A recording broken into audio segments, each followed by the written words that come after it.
본시는 백성을 재판하는 지도자들에 대해서 책망하는 시입니다.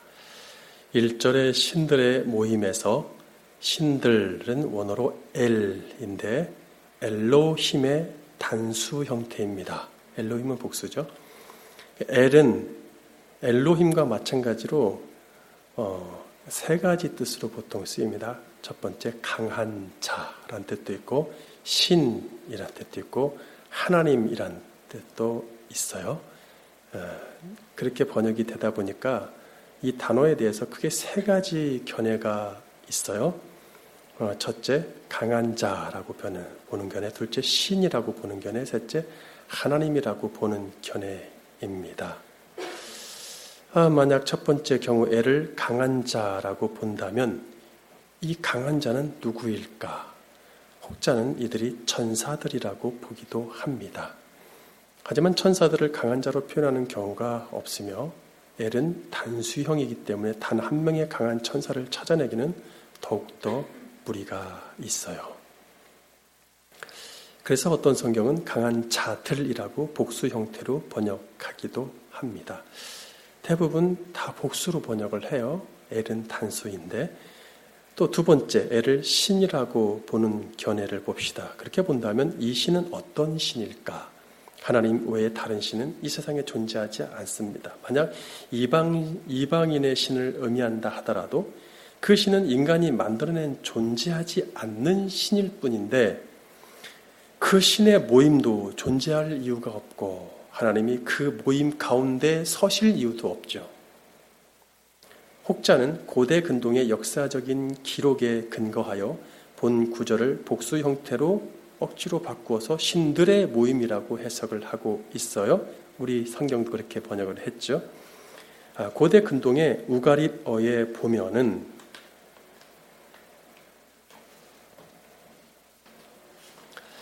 신들의 모임이란 말이 발견되고 있어요. 신의 모임, 단수로는 거의 쓰이지 않고요. 신들의 모임이란 말이 있어요. 아랍어나 아람어 같은 언어들에도 이런 형태의 말들이 쓰이거든요. 그리스 로마에는 신들에 관한 신화가 아주 흔하게 전해지기 때문에 신들의 모임이란 말은 매우 익숙한 말입니다. 그러나 세상의 신화에나 나올 듯한 이런 이야기를 성경이 마치 실제처럼 표현할 이유가 없습니다. 따라서 세 번째 견해가 맞죠. 본 구절의 엘은 하나님이십니다. 성경에는 매우 일반적으로 아주 흔하게 하나님을 복수형인 엘로힘이라고 쓰기도 하고 단수형인 엘이라고 쓰기도 합니다. 모임이라고 했는데 이것은 원어로 에다라고 하는데 이건 회중, 집회, 모임, 무리 이런 거 있죠. 회중, 집회. 그러니까 하나님의 회중, 여호와의 회중, 여호와의 집회 이런 말 쓰잖아요. 네, 그런 걸 뜻합니다. 그 1절의 첫 문장을 다시 번역하면 하나님의 회중에 서시며가 됩니다. 두 번째 문장 볼까요? 거기서 우리 성경이 앞문장의 애를 신들이라고 복수로 또 신이라고 번역을 했기 때문에 이 신들을 받아야 되니까 복수가 되죠. 그래서 그들이라고 해놨죠. 그들. 원어의 단수로 돼 있어요. 여기 두 번째 문장도. 그래서 그라고 해야 맞는데 그는 하나님의 회중을 의미하겠죠. 하나님의 회중은 하나입니다. 따라서 다시 번역하면 하나님이 그 가운데 재판하신다. 그 가운데에서 재판하신다가 됩니다. 1절 전체를 다시 번역을 해볼게요. 하나님은 하나님의 회중에 서시며 하나님은 그 가운데서 재판하신다. 그는 회중이겠죠. 하나님의 회중. 하나님이 어떻게 판단하고 계신지 볼까요? 2절부터 백성의 지도자이면서 이스라엘의 재판관들이 불의로 재판하는 것을 이제 적나라하게 고발하고 있단 말이에요. 2절에 악인의 낯을 본다고 되어 있는데 원어에는 악인의 낯을 들어 올린다라고 되어 있습니다. 들어 올린다. 즉 악인의 낯을 치켜 세워준다는 뜻이 되죠. 그러므로 다시 번역하면 너희들이 언제까지 불의로 재판하여서 악인들의 얼굴을 세워주려느냐 이런 뜻이 됩니다. 불의한 재판은 사단의 세력에게 하나님께 대항하게 만들죠. 예, 하나님께 대항하고 떠들 수 있는 그런 거리를 제공하잖아요. 하나님의 백성을 고소하는 원인을 제공하게 된단 말이죠. 3절에 가난한 자보다는 나약한 자가 맞고, 약한 자와 고아는 자기 힘으로 설 수 없는 백성이죠. 두 번째 문장에서 곤고한 자보다는 비천한 자 또는 억눌린 자죠. 비천하거나 억눌린다. 이게 맞습니다. 자기 세력이 없으니 남에게 의존하거나 종살이하거나 빚을 질 수밖에 없는 그런 억눌려 있는 자들을 의미합니다. 빈궁한 자는 말 그대로 가난한 자죠. 이런 모든 자들은 한마디로 재물과 명예와 권세가 전혀 없는 나약한 백성들입니다. 이스라엘의 재판관들은 이런 민생들을 위해서 변호해주고 그들의 편을 들어주어야 하겠죠. 4절에 가난한 자와 궁핍한 자 같은 말이죠. 같은 말인데 나약한 자와 궁핍한 자라고 해야 맞을 것 같아요. 네, 똑같은 말 쓴 것 같아요. 단어는 달라요. 나약한 자와 궁핍한 자. 첫 문장에 구원하다 이게 구원하다는 뜻도 있지만 원어로 팔라트란 단어인데 구원하다는 뜻도 있을 수 있는데 지금 사람이 사람을 구원할 수 있습니까? 이 구원의 개념이 그런 개념이 아니잖아요. 물론 이제 이게 원래 팔라트란 단어가 도피시키다, 탈출시키다라는 뜻이 있어요. 즉 나약하고 궁핍한 자들을 그 나약함과 궁핍함의 근본적인 원인에서 탈출시켜달라는 얘기죠. 벗어나게 해주라는 얘기예요. 둘째 문장에서 4절 둘째 문장에서 건지다는 원어로 나찰이라고 해서 빼앗다란 뜻이 내포되어 있어요. 빼앗다. 즉 나약한 백성을 악인들의 손에서 빼내라는 얘기예요. 악인들이 다 자기들이 가져가려고 하잖아요. 사단의 세력이 자기 편으로 만들려고 하는데 그 손아귀에서부터 빼내라는 얘기죠. 5절에 백성의 지도자들은 율법을 헛되이 해석하고 더욱 복잡하게 만들고 심지어 세상 종교의 교리와 혼합해서 백성들이 지키지도 못하고 어렵게 만들고 이해하기도 어렵게 만들었어요. 우리가 유대 이스라엘의 전통을 보면 알 수 있잖아요. 결국 민생들은 영적인 어두움 속에서 방황하게 됩니다.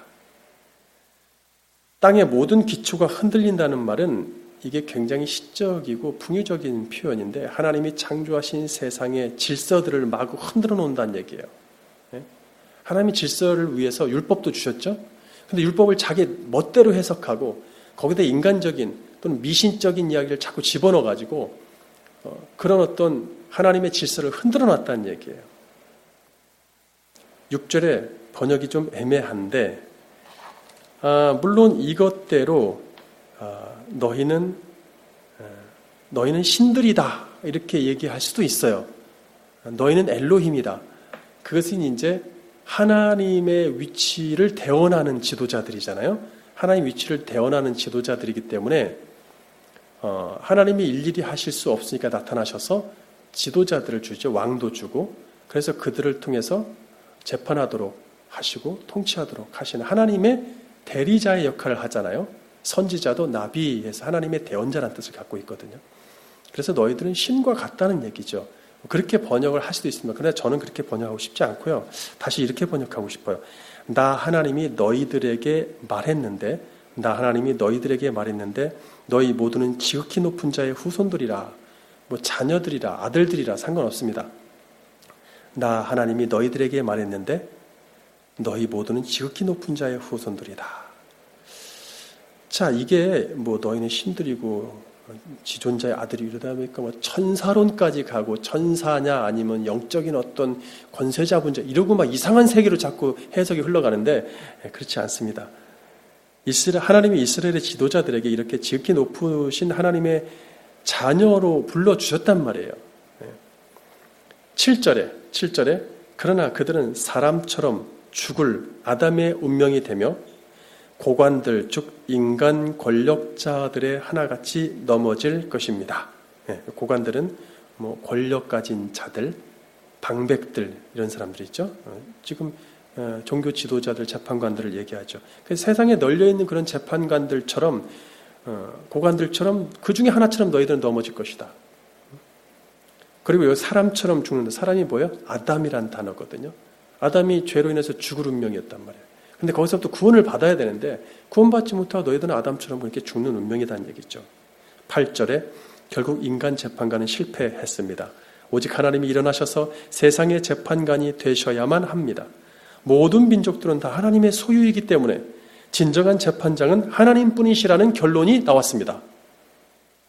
인간은 아무리 높은 자라도 아무리 능력 있는 자라도 다 죄에서 구원받아야 할 죄인에 불과합니다. 아브라함도 죄에서 구원받아야 되고 다윗도 모세도 어느 누구도 심지어는 예수님의 어머니 마리아도 죄에서 구원받아야 될 아담에 불과하다는 이야기입니다. 그들은 멸망으로 달려가고 있지 않습니까? 모두가. 그러니까 주님이 재판장이 되어주셔야 될 수밖에 없죠. 우리는 하나님의 무시무시한 형벌에서 벗어났죠. 유일한 재판관이신 우리 하나님이 세상을 재판하고 계십니다. 만약에 그 재판에서 우리가 진짜 재판을 당해서 멸망으로 달려가도록 내버려 둔다면 우리는 어떻게 될 것 같습니까? 예수 그리스도를 우리는 영접했기 때문에 오직 우리에게는 재판이 아니라 그분의 심판이 아니라 그분의 사랑과 자비만 있을 뿐입니다.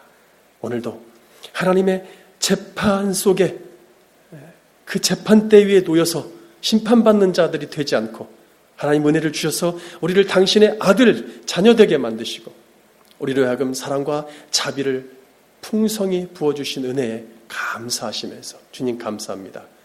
네. 여전히 우리가 구약시대 사람의 재판관을 통해서 우리가 재판받았다면 우리는 멸망했을 것입니다. 그러나 당신이 우리의 친히 재판관 되어주시고 심판주로 당신의 아들을 보내시고 그 아들을 믿는 자에게는 모든 심판에서 벗어나게 해주신 그 약속을 실현하시고 우리로 하여금 당신의 사랑을 받게 하시니 감사합니다. 오늘도 그 사랑에 감사하면서 여러분의 삶 속에 하나님의 재판이 아닌 사랑과 자비가 풍성하시기를 주님 이름으로 축원합니다.